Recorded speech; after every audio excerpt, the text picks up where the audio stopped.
Nachdem wir uns jetzt mit den Strukturen der Unterstützungsmöglichkeiten beschäftigt haben, schauen wir uns jetzt nochmal Methoden an, die dafür entwickelt worden sind und auch Auswertungen, die letztendlich nochmal den Bedarf an Unterstützung verdeutlichen.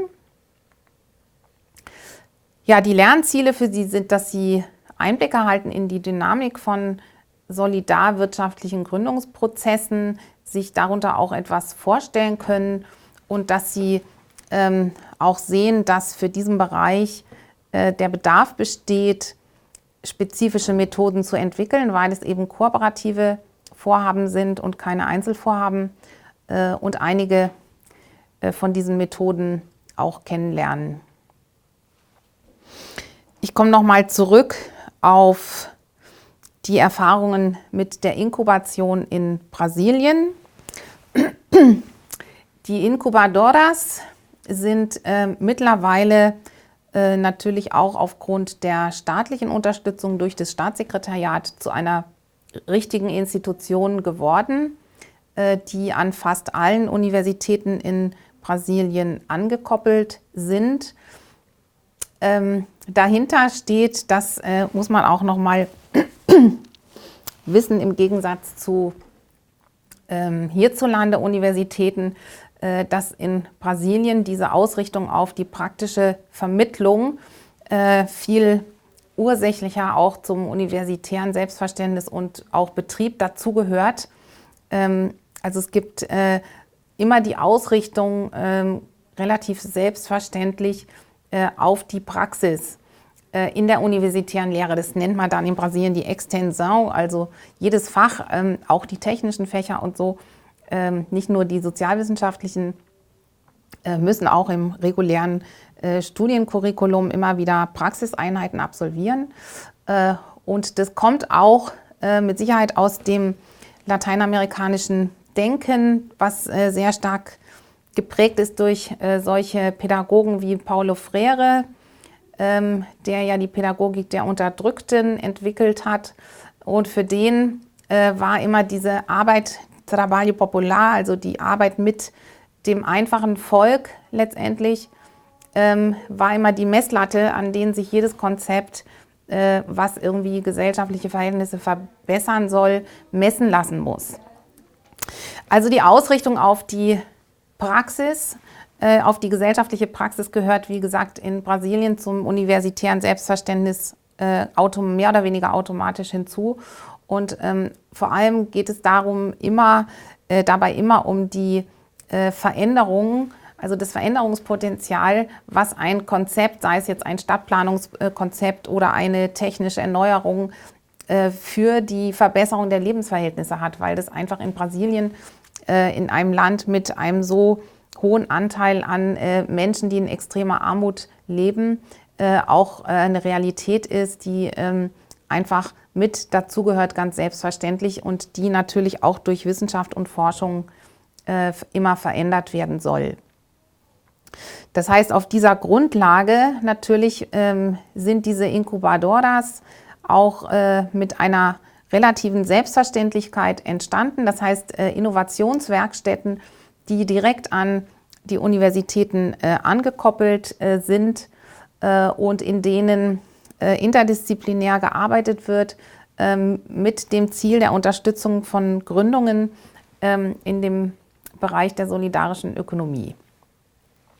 Und hier haben wir im Grunde auch quasi die einzige Schatzgrube oder Fundgrube mit wirklich ausgereiften Auswertungen, mit ausgereiften Methoden, beispielsweise solche Erfahrungen auch, dass die Mitglieder der Incubadoras auch schreiben in ihren Texten. Ganz, ganz wichtig ist bei der Inkubation auch das gemeinsame Tun, das gemeinsame Essen, das gemeinsame Feiern, das gemeinsame Teilen von Lebenszusammenhängen. Also es geht überhaupt nicht vordergründig um ein akademisches Handeln, sondern schon bereits in diesem Prozess der Inkubation, auch in der Methodik, um ein sehr, sehr stark solidarisch ausgerichtetes Konzept. Die Anna Dubeux, eine der Aktiven in der Incubadora-Bewegung hat diese Grafik entwickelt, die für mich sehr, sehr eindrücklich ist, indem sie einfach die typischen Abläufe dieser Inkubationsprozesse beschreibt, nämlich einmal diese Auswahl, also die Selektion.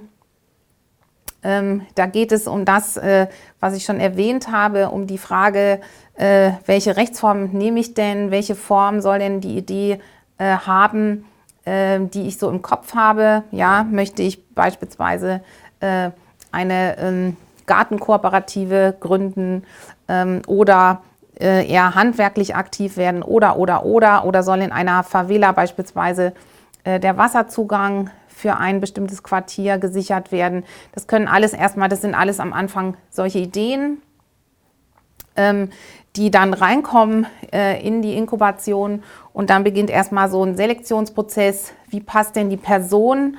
Also auch das ganz wichtig. Am Anfang steht immer die Person, ja, der Einzelne und es muss auch klar sein, dass nicht jede Person zu jeder Unternehmensform passt. Also es ist einfach nicht jede Persönlichkeit geeignet, beispielsweise für ein gemeinschaftliches Lebensprojekt oder für das Leben in einem Ökodorf. Ja? Es kann aber sein, dass diese Person, die dafür nicht geeignet ist, dann für eine Konsumgenossenschaft beispielsweise geeignet ist. Ja?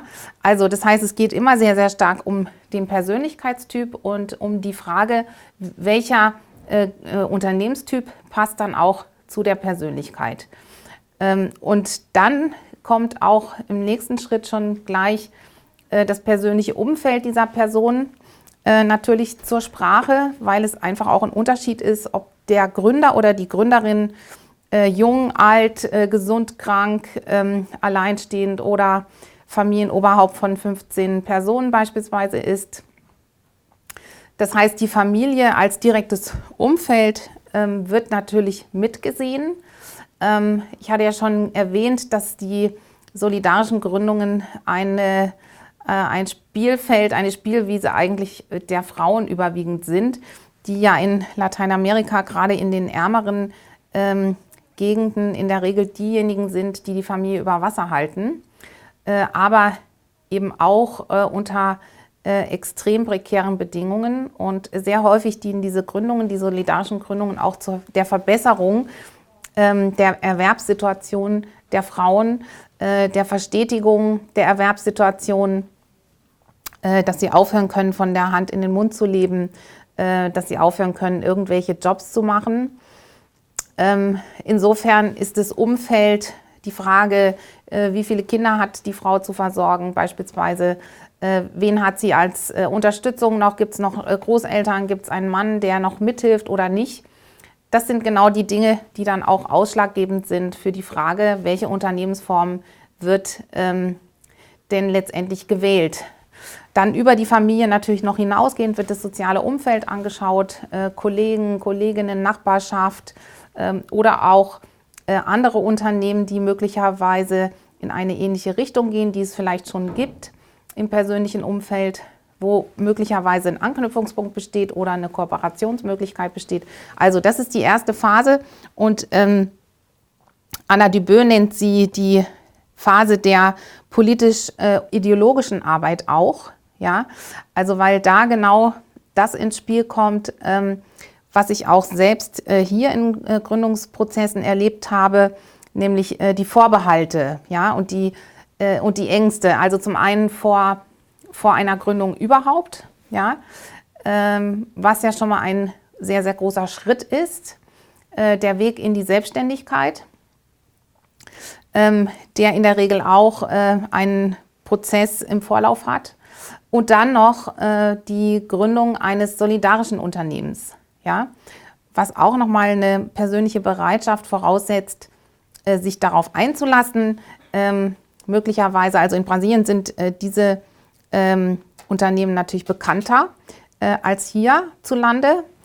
Generell, gerade in den armen Quartieren sind die schon bekannter, aber trotzdem heißt es auch, jedes Mal eine Entscheidung genau für diese Unternehmensform zu treffen. Also da kommt dann auch soziokulturelle Arbeit mit hinein, insofern als auch der soziokulturelle Hintergrund der jeweiligen Person natürlich eine Rolle spielt. Also beispielsweise die Religionszugehörigkeit kommt damit ins Spiel oder auch die kulturellen Wurzeln. Ja, ist jemand beispielsweise, lebt jemand in der Großstadt, in der Favela, kommt aber ursprünglich aus einer anderen Region Brasiliens, dann spielen diese kulturellen Wurzeln auch eine spezielle Rolle und werden mit Sicherheit auch einfließen dann in die Art und Weise, wie die Gründung verläuft und auch wie sich das Unternehmen entwickelt. Also hier ist dann schon mal, sehen Sie auch schon, kommen verschiedene Disziplinen, auch akademische Disziplinen schon an diesem ersten Schritt schon ins Spiel. Und im zweiten Schritt geht es dann, im zweiten und dritten Schritt geht es dann um die Phase der Präinkubation. Da steht dann meistens an, die Projektidee oder die Geschäftsidee nochmal zu präzisieren, nochmal auch, sage ich mal, vom Kopf auf die Füße zu stellen. Das heißt auch erste Berechnungen anzustellen. Ist denn so eine Geschäftsidee überhaupt rentabel? Ist dort eine Wirtschaftlichkeit zu erwarten? Also erste Marktanalysen durchzuführen, aber auch dann in der Gruppe, wenn es eine Gruppe ist, und das ist in der Regel ja dann schon der Fall. In der Regel sind die Gruppen schon konstituiert, aber dann geht es in der Phase darum, nochmal die gegenseitigen Erwartungen genau abzuklären, zu gucken, wer nimmt denn da welche Position ein, wer engagiert sich für was und wer engagiert sich wie weit, also wer übernimmt die Verantwortung beispielsweise in den Gremien dann, in den Vorständen und wer hat welche Qualifikationen, wer erwartet was auch für sein persönliches Wohlbefinden von dieser Gründung. Und die Aufgabe der Incubadora ist in dem Fall auch diese Gruppe, die am Anfang einfach nur eine Gruppe ist, eine relativ diffuse Gruppe, zu einem arbeitsfähigen Team dann zu machen, mit der entsprechenden Unterstützung, mit den entsprechenden Methoden von Teamentwicklung. Das ist nicht wesentlich anders als das, was wir auch hierzulande kennen, auch was auch in kommerziellen Unternehmen auch praktiziert wird. Aber hier geht es natürlich auch nochmal um eine andere Art der Selbstverantwortung, weil ein Team in einem Unternehmen ist ja immer noch ein angestelltes Team, während es hier eben ein unternehmerisches Team ist. Ja, und dann geht diese Arbeit der Inkubation im Grunde in die professionelle Phase, das heißt Erstellung von Businessplänen und Ausarbeitung von letztendlich auch von der Organisationsform, die dann am Ende dastehen soll, Klärung des Managements beispielsweise, Klärung letztendlich auch der Gründungsabläufe, welche Gutachten sind einzuholen, welche Studien brauchen wir vielleicht noch, wo liegt, wenn es um eine technische Innovation geht, wo liegt eigentlich die Innovation, sind dort beispielsweise Gutachten vorhanden, ist das alles abgeklärt, etc. pp. Das sind aber eigentlich jetzt Dinge, die auch in regulären Gründungen zum Standard gehören. Also diese eigentliche Inkubation ist vergleichbar mit anderen Gründungsberatungsprozessen. Ja, und dann ist es eben so, dass die Incubadoras ganz, ganz wichtig erachten, die Gruppe dann auch nicht mit dieser Inkubation, also mit der Gründung zu entlassen oder sich selbst zu überlassen, sondern noch eine Phase der Desinkubation anzuschließen. Das heißt noch eine längere Phase der persönlichen Begleitung, die auch ganz, ganz wichtig ist, weil das ist auch eine Erfahrung, die auch in Deutschland bei den Genossenschaftsgründungen gemacht wird, dass sehr, sehr häufig die Gründung erfolgreich verläuft, es dann so eine gewisse Euphorie auch gibt bei den Gruppen, dass alles mit auf Anfang steht, dass man irgendwie sehr froh ist, das alles geschafft zu haben und so weiter. Und dann kommt so die Phase, wo die ersten Projekte mehr oder weniger umgesetzt werden. Beispielsweise eine Genossenschaft möchte eben eine Solaranlage installieren und schafft dann die Gründung, schafft dann auch die Realisierung der Solaranlage. Und dann kommt aber so nach einer gewissen Zeit so ein Knick in der Regel, wo dann erstmal die Frage ist, wie geht es denn jetzt weiter? Also jetzt wurde ein Projekt realisiert, okay, aber es gibt ja neue Bedarfe, das Unternehmen muss ja auch wirtschaftlich sein und dann kommen viele Unternehmen nochmal ziemlich ins Schlingern, weil sie nämlich genau an dem Punkt sind, wo sie Schwierigkeiten haben, zu weiterem Kapital zu kommen, weil sie in der Regel, ich übertrage das jetzt einfach mal auf europäische Verhältnisse, ganz schnell, weil sie dann noch nicht die Bonität haben beispielsweise, die sie brauchen, um an Bankkredite zu kommen. Das heißt, sie müssten dann nochmal, wenn sie ein neues Projekt entwickeln wollen, sowohl das Projekt entwickeln, als auch die Finanzierung entwickeln, als auch den Fortbestand des Bestehenden managen. Und das ist häufig so ein Punkt, wo dann der Knick nach unten geht.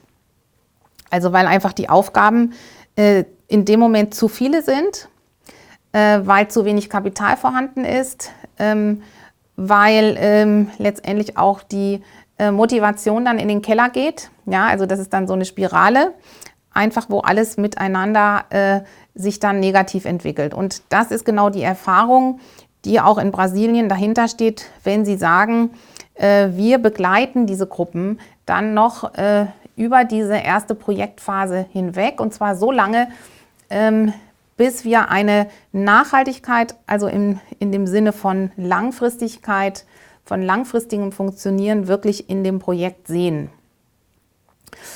Und ich denke, gerade dieses Letzte ist ein sehr, sehr wichtiger Beitrag dazu, dass diese Unternehmen dann auch diese Empreendimentos Solidarios, wie sie dann heißen in Brasilien, dass die auch erfolgreich und stabil laufen.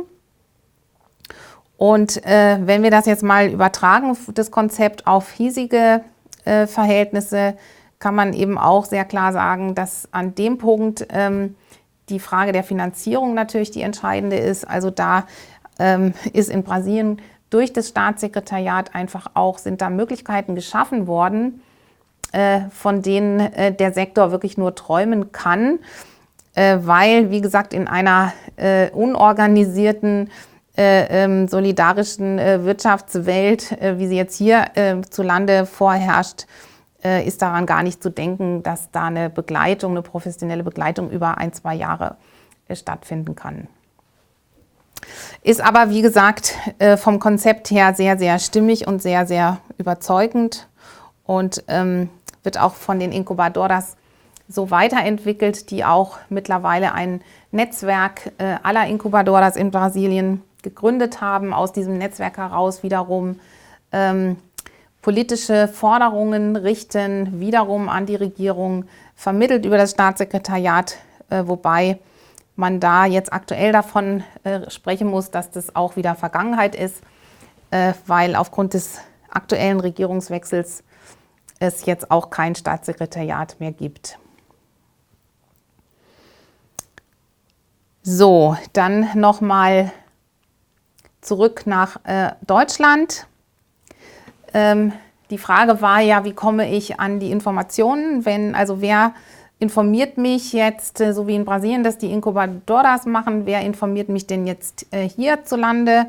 Und da hatten wir schon gesehen, bei der Befragung waren die eigenen Recherchen ganz oben. Und ist auch so, dass die Verbände jetzt einiges im Netz zur Verfügung gestellt haben, wie beispielsweise dieses Portal. So gründe ich eine Genossenschaft Downloads. Also dort finden Sie sämtliche Gründungsunterlagen als freien Download. Das war vor einigen Jahren, gab es so noch gar nicht. Da waren diese Mustersatzungen und Ähnliches, die waren zumindest nicht frei zugänglich. Aber hier haben Sie jetzt ein wunderbares Portal, wo Sie die einzelnen Steps erklärt bekommen, die in einer Gründung durchlaufen werden müssen, also die verschiedenen Phasen, erstmal die Ideenentwicklung, dann die Gruppenbildung, dann die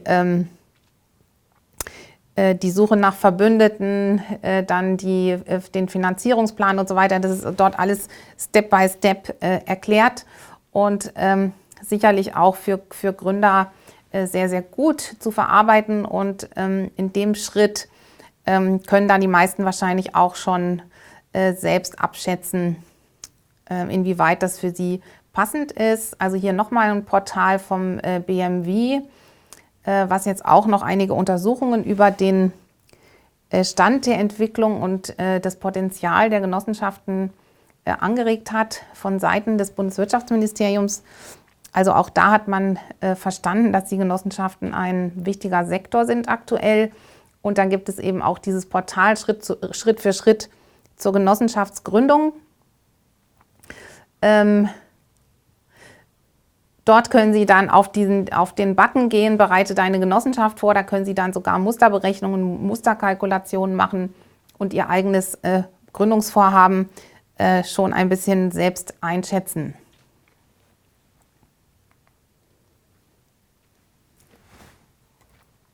Ja, jetzt komme ich nochmal zurück auf das, was schon mehrfach angeklungen ist, der Unterschied zur Einzelgründung, nämlich die Gruppe sozusagen als Hauptinstrument und auch als Hauptentwicklungsgebiet, sage ich mal, ein bisschen in Anführungszeichen solidarischen Wirtschaftens. Also Hauptinstrument heißt letztendlich nach meiner Erfahrung, mit der Gruppe steht und fällt das Unternehmen, ja, so wie auch bei einer Einzelgründung mit der Einzelperson, mit der Persönlichkeit der Erfolg des Unternehmens steht und fällt. Ja?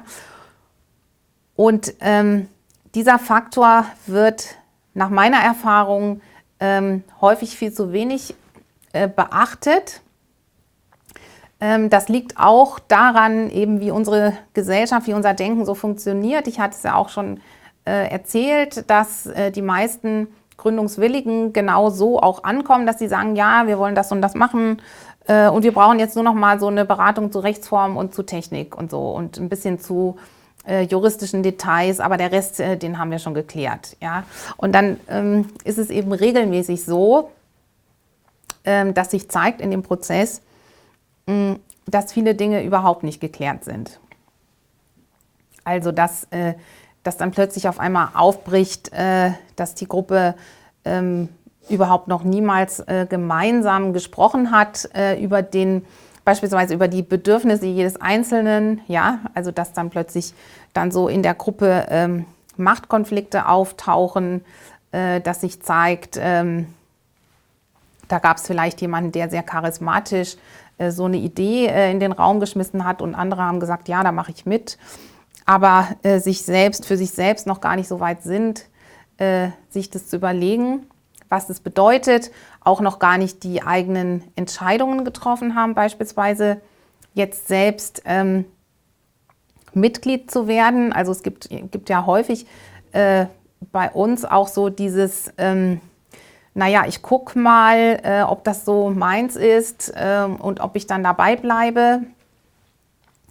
Das heißt, da findet sich eine richtige,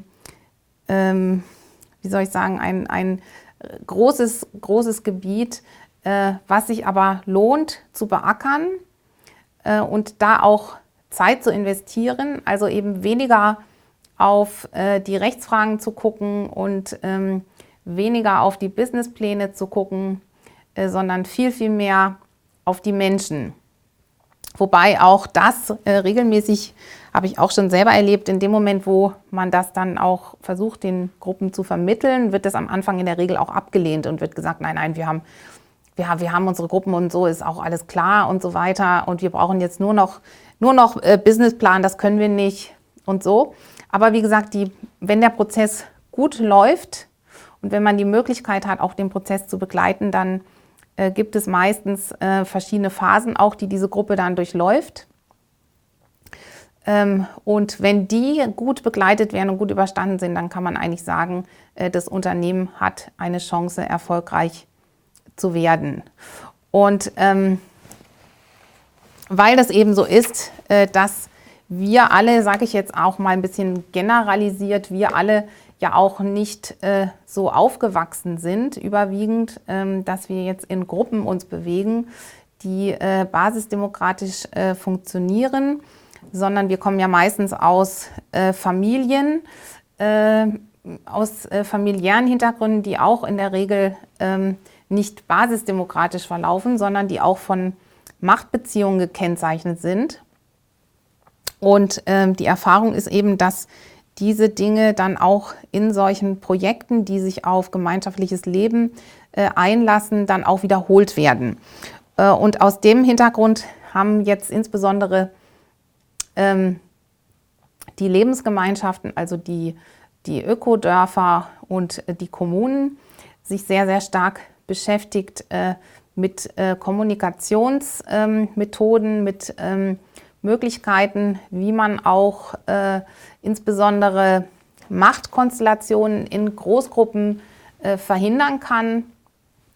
Und ich zitiere mal eine Passage von dem Friedemann Schulz von Thun, einem Kommunikationswissenschaftler, der ja auch recht bekannt ist mit seinen 4 Botschaften und seinen 4 Ohren, das werden Sie kennen. Aber der schreibt jetzt hier zu dem Thema, was ist eigentlich die Barriere für die zwischenmenschliche Solidarität? Dann sagt er ja, durch voreinander Geheimhalten von Schwächen, Ängsten, Problemen sowie Streben nach Überlegenheit lassen sich die Distanzen nicht überwinden, die Menschen voneinander trennen. Solidarität setzt voraus das offene Eingestehen der ganzen Person mitsamt ihren Schwächen und auch den sogenannten Minderwertigkeiten. So erfahre ich, dass auch die anderen leiden, sich unsicher fühlen, Probleme haben, manchmal nicht ein noch auswissen. Und ich kann mir alle Kraftanstrengungen sparen, die notwendig waren, um meine Unterlegenheitsgefühle zu verdecken. In der Regel aber wird alles getan, um solche Erlebnisse zu vermeiden.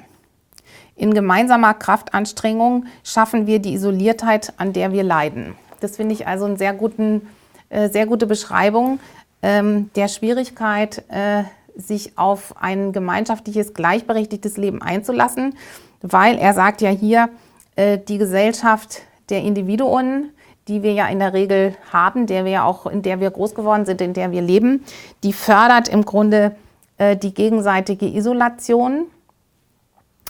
Und die Orte, an denen diese Isolation durchbrochen werden kann, werden eigentlich auch immer geringer. Ja? Also weil die sozialen Bindungen, wie beispielsweise die Familie, ja auch immer mehr sich spalten. Der Trend sehr, sehr stark dahin geht zu Einzelhaushalten etc.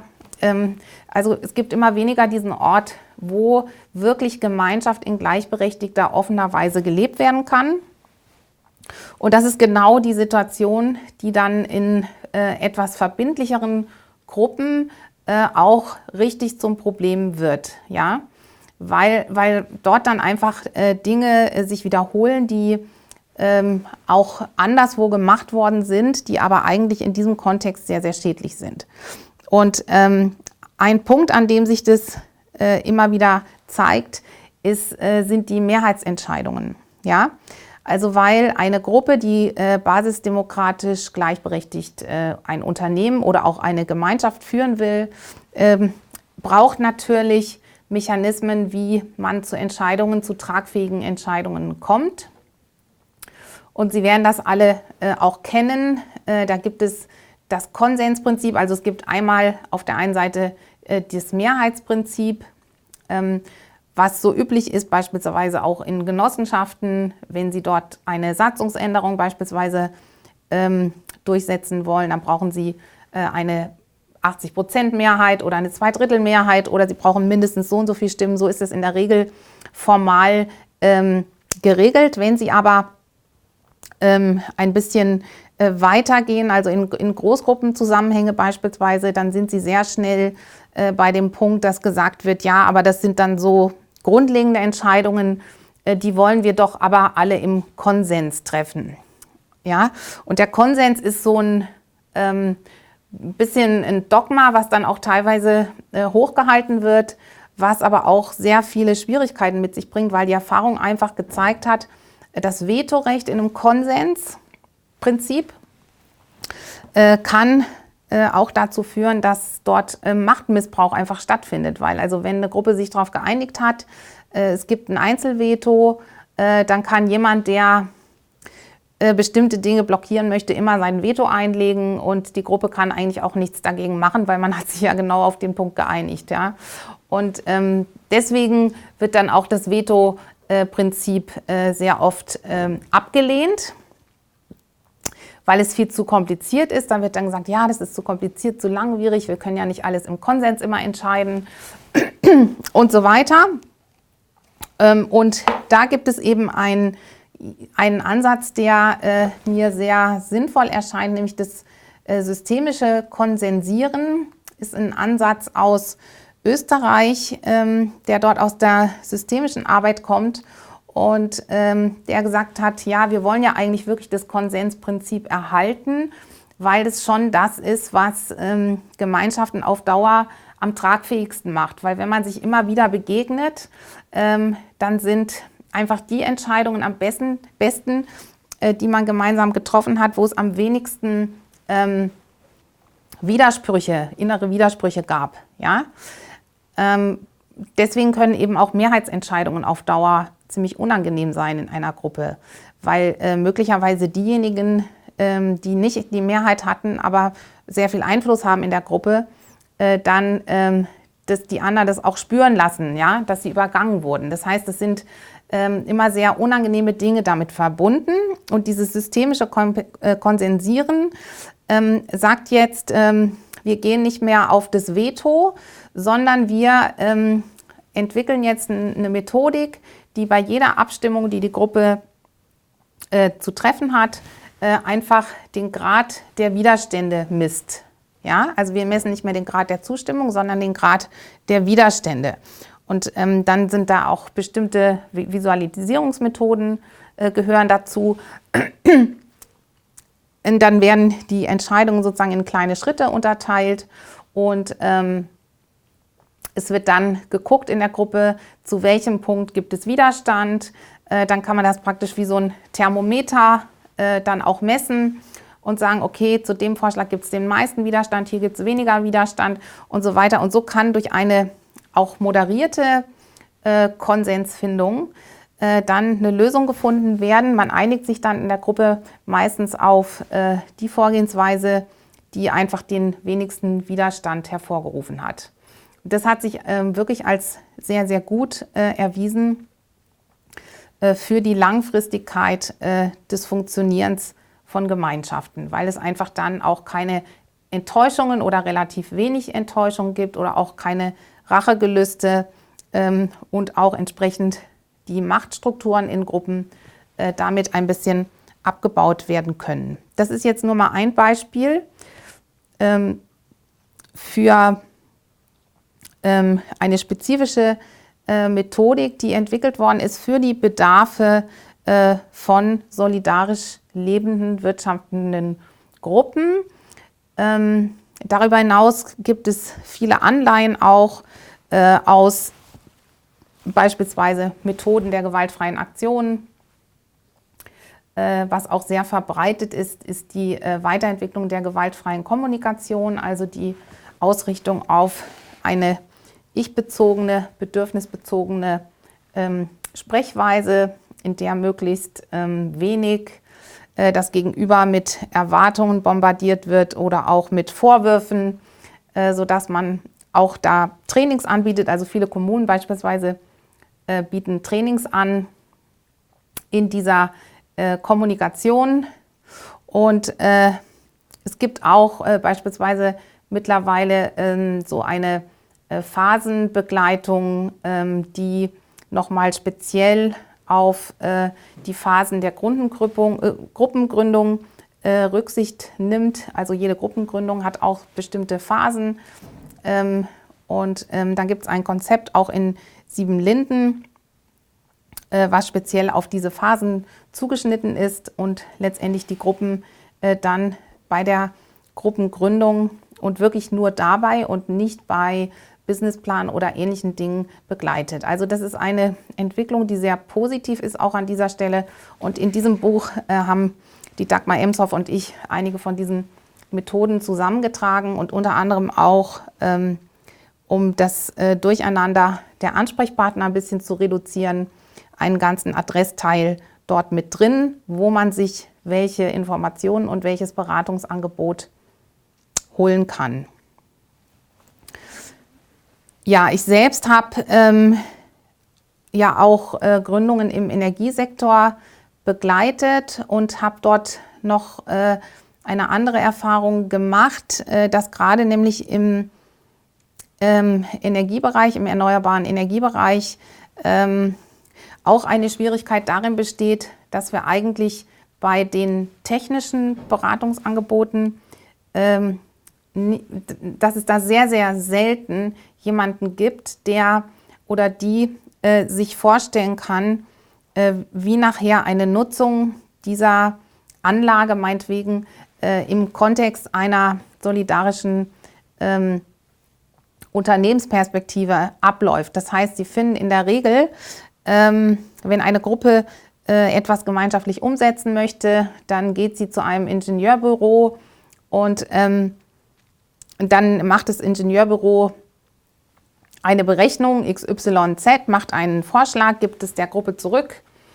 Dann holt sich die Gruppe nochmal mindestens eine andere Meinung ein und dann fängt das Problem eigentlich an. Nämlich in der Regel gibt es dann technische Umsetzungsvorschläge, die so stark auseinander driften, dass sie dann die komplette Ratlosigkeit produzieren. Also ich hatte vor kurzem auch wieder, da ging es um eine Solarstromtankstelle. Da hatte eine Gruppe auch 2 Ingenieurbüros beauftragt und hatte einmal ein Konzept, was ein Investitionsvolumen von 60.000 € hatte und von dem anderen Büro ein Konzept mit einem Volumen von 800.000 € für die gleiche Anlage. Gut, und das heißt, für diese Gruppen beginnt dann wirklich eine endlose Odyssee, kann man sagen, der Auseinandersetzung mit der Technik und auch mit den entsprechenden Beratern und Planern, weil diese in der Regel auch das Gesamtkonzept gar nicht wahrnehmen. Ja? Und für mich war das dann in der Situation so, dass ich ein bisschen so zwischen den Stühlen mich befand, zwischen einerseits der Gruppe und andererseits eben den Technikern und immer versucht habe, so etwas wie einen ganzheitlichen Blick auch der Technik dann zu vermitteln. Also eben dann zum Beispiel ganz simpel die Frage zu stellen, wie hoch sind denn die Investitionen, die ihr überhaupt tätigen wollt oder könnt? Und das ist zum Beispiel dann so ein Schritt, da fallen dann bestimmte technische Konzepte raus. Die Machbarkeitsstudien haben aber immer diesen Unterton von, ja, das ist aber auch alles machbar und das ist auch alles finanzierbar und dafür gibt es ja auch Fördermittel und das ist ja alles gar kein Problem. Aber wie gesagt, die Entscheidung darüber, was wirklich umgesetzt wird, die muss ja die Gruppe treffen. Ja? Und dann kommen plötzlich Dinge ins Spiel, die vorher auch noch nicht so klar gewesen sind, wie beispielsweise, dass ein Teil der Gruppe in 1-2 Jahren in Rente geht und viel weniger Geld zur Verfügung hat und. Ja? Also da ist es einfach so, das ist meine Konklusion daraus, dass der solidarische Sektor eigentlich genau das braucht, was in Brasilien vorhanden ist, nämlich ein interdisziplinäres Zusammenwirken, auch von Beratungsangeboten. Weil, wie gesagt, jemand, der eine rein technische Denkweise hat, die ausgerichtet ist auf standardisierte Unternehmen, ja, Einzelunternehmen, der kann sich in der Regel sehr, sehr schwer hineindenken in etwas, was eine Gruppe umsetzen möchte. Und dann führt das Ganze zu endlosen Prozessen, zu wirklich der totalen Überforderung auch von Gruppen. Und am Ende ist damit letztendlich niemandem geholfen. Ja? und das ist auch mein persönliches Fazit, dass wir in der Öffentlichkeitsarbeit, auch in der Beratungsarbeit der solidarischen Ökonomie sehr, sehr viel Wert legen sollen und auch dürfen, wirklich auf den Bereich der sozialen Innovation. Weil gerade im Bereich der erneuerbaren Energien kann man das ja sehen. Es gibt zwar dort auch immer wieder Innovationen, gerade im Moment im Blick auf Speichertechnologien und Ähnliches.